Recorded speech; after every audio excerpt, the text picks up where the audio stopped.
So according to Jordan Peterson, he states that the masculine spirit is under assault and that there is a overdose of feminization in society. And he believes that violent attacks by these new incel groups, incels are the involuntary celibates, who have stated that they hate women, could be avoided if men were married. Mm-hmm. So we can point out the incel attack in Toronto not too long ago, where a man took a van and plowed into a crowd of people and killed 10 Torontonians. So were they all women? He was targeting women. I know he was targeting them. But... there was some men, but I believe the majority of the victims were female. Oh. Yeah, unfortunately. So the incels are a movement. They hate women. They feel that women have withheld sex from them. They're involuntary celibate, and their aim is ultimately to crush women. So we have now this polarity of groups, it seems. Yeah, we have the feminists claiming all men are rapists. Mm-hmm. And then we have these men whining that they don't get sex. This is, again, I do not think it's due to the fact that we have culturally accepted this demasculinization of men, and culturally women are just as complicit too, because women have allowed this garbage to happen. Yeah, we have, societal or cultural norms that are learned behaviors. And we have a socio-cultural transformation that is making men less virile. As our topic is the demasculinization of men. As for forcing men into marriage, I don't know if that's necessarily the solution to this incel issue, for one. However, I think we, as a society, need to work on the relationships between men and women and love the balance that each one provides to one another. Yeah, I would agree with that. I noticed there's the woke culture, anything to do with tradition and marriage and monogamy, that's all to be shamed now. Yeah. I don't understand, because that's what built, that's why we exist now. That's why countries have been built. If this was the culture 200 years ago, there would be no Canada. Yeah. There would be no Western societies if everybody behaved in the manner that they're behaving now, or the woke community and the younger generations that don't seem to have any foresight on their act, which is typical for young people. I didn't have the amount of foresight that I have now. Yeah, not seeing that what they're fighting for and what they're pushing and what they're accepting is ultimately going to be harmful to them in the future. Right. And I think we need to, normal women, they need to take a stand, and this feminist culture garbage is just that, garbage. We don't need feminists. There's no wage gap. There's nothing that women have to fight for. I'm sorry, I've never had to fight for anything. If anything, it's better to be a woman in society, because women get more. We get away with more.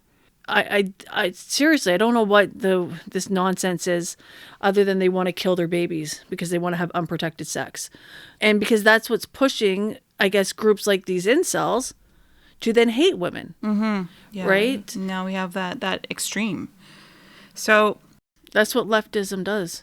We have men and women, I think, are more alike than different when you start looking at, all the trait levels. But, you did say something interesting about, and maybe I can rephrase it, how men are hungry for responsibility and, even in accountability, ultimately.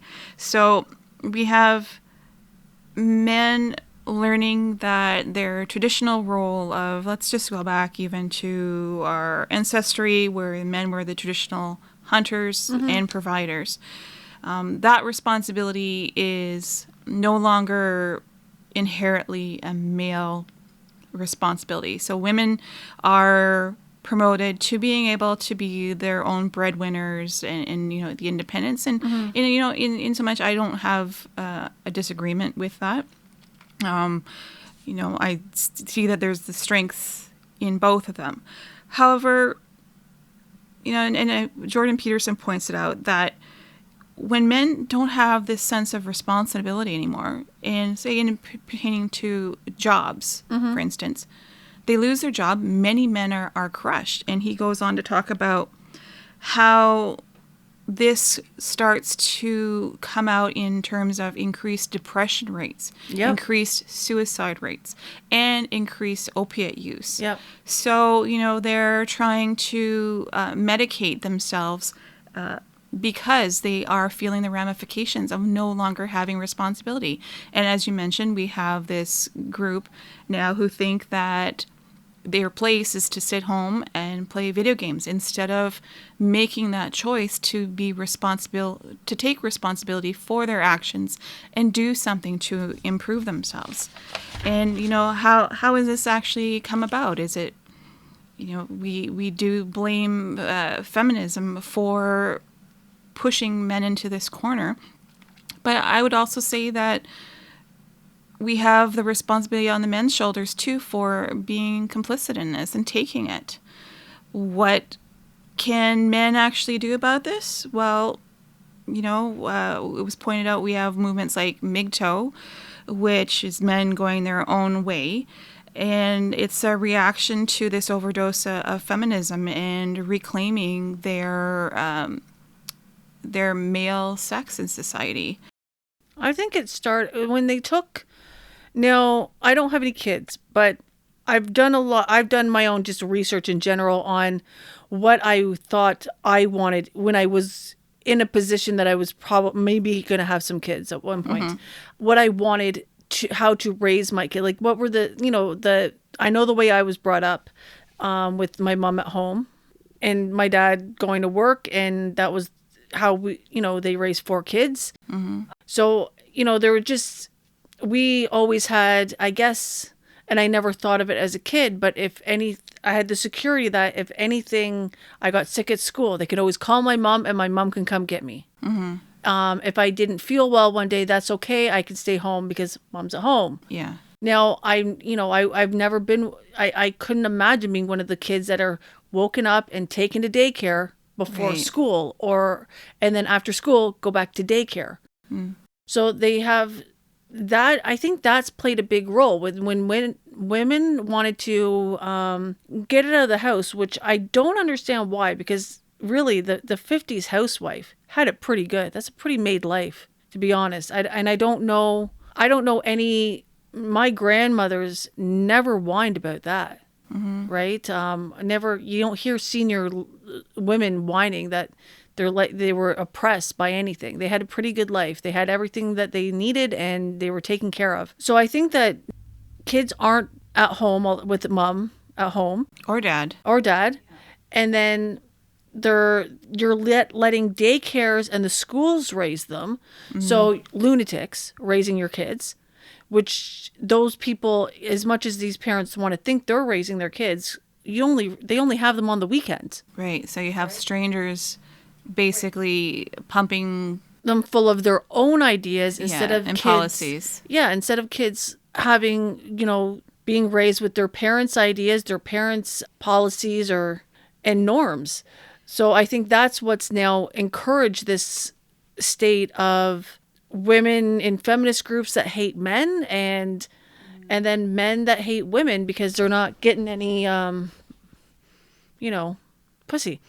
On both ends, I can see why. Like, I can see I wouldn't want to date a guy that sits at home and plays video games because you're a winner. But who wants to date one of these radical feminists that hate men and hate everything about anything normal? So Jordan Peterson does point out in some of his speeches that men are often rejected more than women. Yes. And it's often accepted that this is the status of things. And he points out that and I'm not quoting this, and I hope I understand this correctly, that the lack of responsibility and the increase in rejection has had a negative impact on men's behavior because now they no longer want to try. And so we get this back into this spiral where you get men who are at home, that's all they want to do is play video games. They don't want to socialize with women. And then you also have the criminality stacked against them that if they do anything or say anything and it's misconstrued by their female partner or date, that there could actually be criminal repercussions. So you had said before that it's up to women to change, and groups hating one another and blaming one another for the inequalities going on is not solving the divide between the two sexes. It's not solving criminal issues like attacks on women or stats. It's not solving the reasons why we have more men incarcerated. We have, it seems to be this divide that's based so much on hate, and really, where's the fine line or the solution line between these two? And, as we pointed out, we have the new incel group coming up where, they are blatantly hating women and blaming women. So blame is that perpetuation of the victim culture. Where does being the perpetual victim get you? Eventually, nothing. At the end, it gets them nothing. But on the way to the end, it gets them more attention, right? Like, I think that's all even intertwined with this more boys transgendering to girls because it gets them attention. That's what it is getting them attention. I think people just have to start looking at some of these lunacy things going on and just say enough. I think it's up to us. Like, if we're gonna, we've given over, us as in women, but even women and men in part. But I think women have to expect more. Women have to start expecting the same that was always expected of men. You could argue that in the feminist movement, women are expecting the same. They expect the same respect, the same wages, the same opportunities for education, we have promotion. That's not what I'm up to. Yeah, but I'm talking more of what our expectations are of how men are going to treat us. At the end of the day, who's going to go to war for us? Men will. Not women. So women have to start having a little more self-respect, going back to normal. So whether like single women, men should pay for dates. Men should ask women out on dates. Men should go back to, it was always men chased women and it was the best man won, the woman. Like, that's how it worked. Like, it was always a chase, and men don't have to chase. They go online, click, and you just hook up for a one-night stand. So women are giving douchebags herpes or whatever they're passing around, which isn't helping that I guess this group of really disgruntled men that maybe they're just a group of virgins at this point because they can't figure out how to just go on to dating sites and try the way the other men are. But it's gone to, I'm trying to get the words out. I have them in my head. It really doesn't seem to be that there's any focus on the development of relationships, and that's something that we've touched on before. We have now, but it's not expected. Before it was expected. Yeah. A woman wasn't going to have sex until her wedding night. That's for both parties. I think men usually probably lost their virginity before, but it seemed to be expected that in history that the man was experienced. Now women are saying, they're entitled to go out and gain their own experiences, that they no longer have to wait for the marriage to be sexually active. They have the pill now. I think I don't know how most men don't think to get married. Like I have nieces and nephews. My siblings are not married. They're in common law relationships. That seems to be the more norm. But there is no expectation to have any sort of foundation before people jump into bed now. Right. Okay. Right? So you really don't have to get to know the person. Yeah, you don't have to make a commitment. It's just self-gratification for both sides, and then you're done. Yeah. Well, it's usually never gratifying for the woman.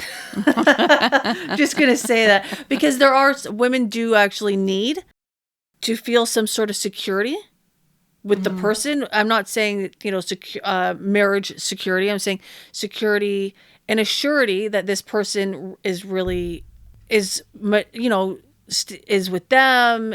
That I guess that women tend to have better gratifying sex versus a one-night stand. It's proven. There's actually like lots of stuff written on this. So that's which is going back to the development of a relationship, the development of trust between both partners, and why women have gone down this road of, you're reducing their self-worth to a guy that swipes right on Tinder. Right, to have a one-night stand with you. Like it's funny because the feminists are the ones saying we want this, that, and the other, but they've just lowered their entire self-worth to be able to go out and have, like, they want the freedoms to go out and have sex with whoever they want. That's great, but their self-worth and their self-respect, I don't get it. So they're actually being treated worse than what they're trying to fight for. Or what they're perceiving they're fighting for, which they're fighting for things that don't exist. So you have the incel culture as a direct response to basically third wave feminism going on. Okay, so where do we go from here? What are we going to do?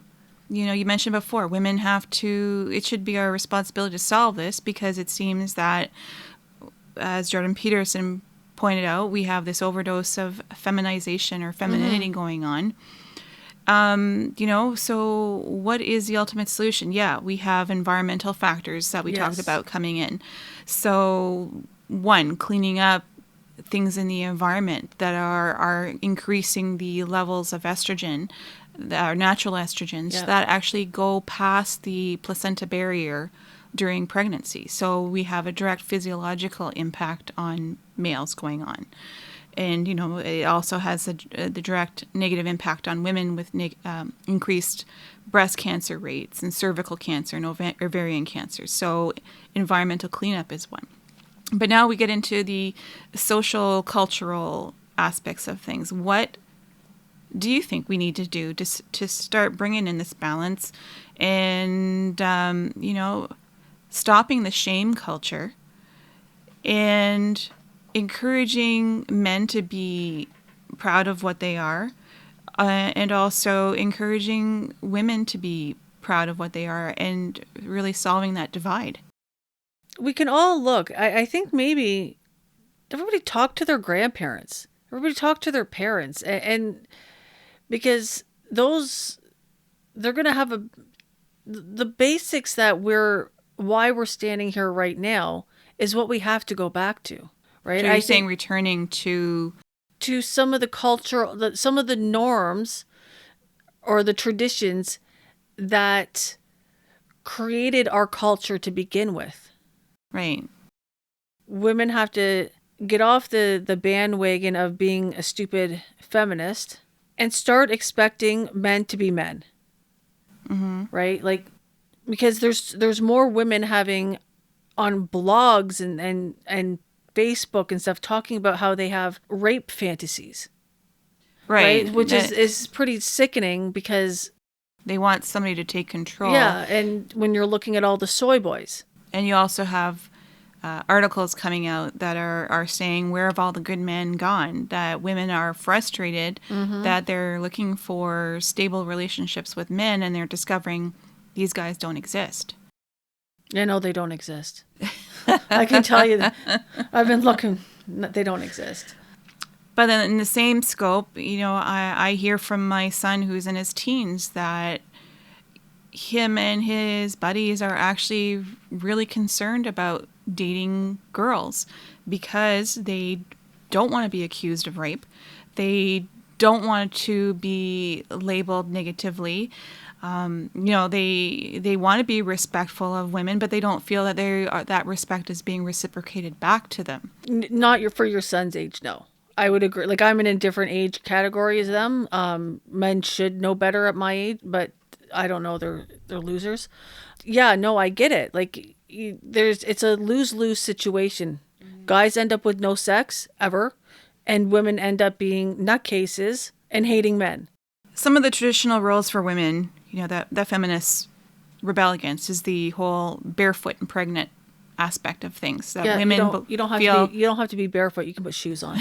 That women feel entitled to the same level of education and promotions that men do, and to large part today, women do have that. We've had that for over 30 years. So I don't know where any of this stuff came. Like, there's young women now, much younger than me, claiming that they don't have it. Yeah. Have you ever felt oppressed that you didn't get something over, like men do, but you don't have access to? No, not in my career. No.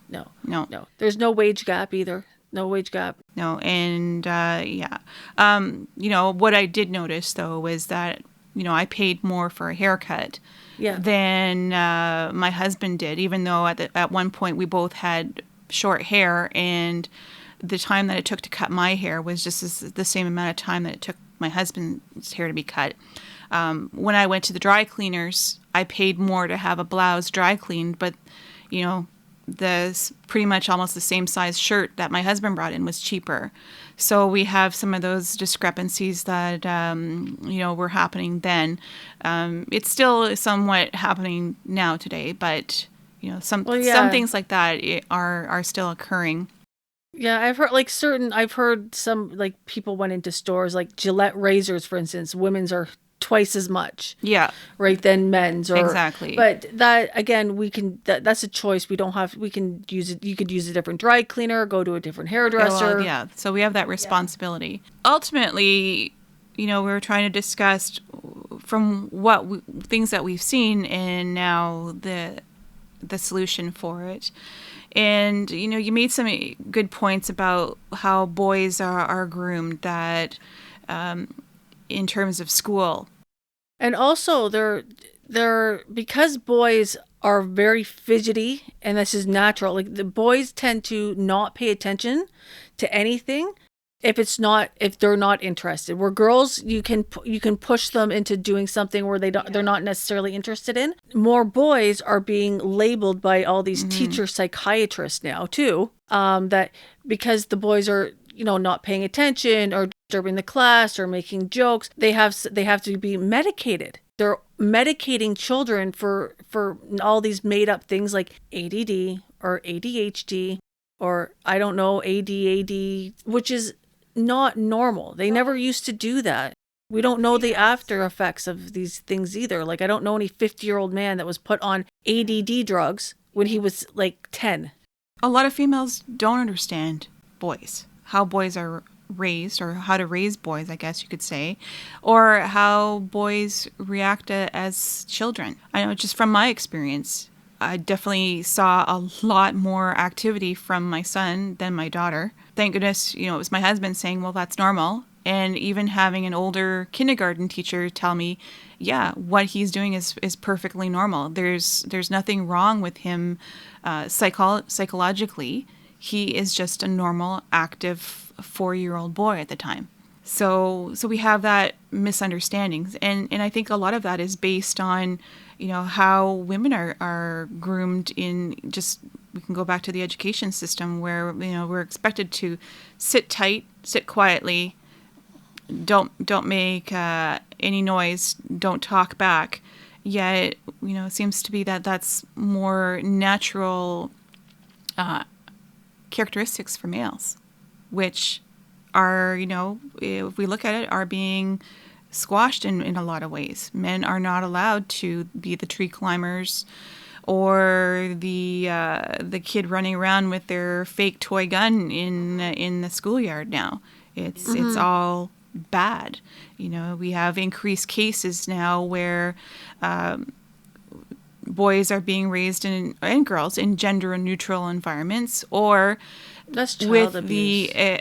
If the child expresses any proclivity to the opposite gender, then they're immediately labeled transgender. So, I mean, I probably would have been labeled transgender as a child because I liked to play with trucks. And when I was very small, liked to imitate my dad, run around with my shirt off and try to pee standing up. So, I mean, hey, that was just me, exploring. I wasn't transgender and I didn't want to be a boy, but, just being a kid.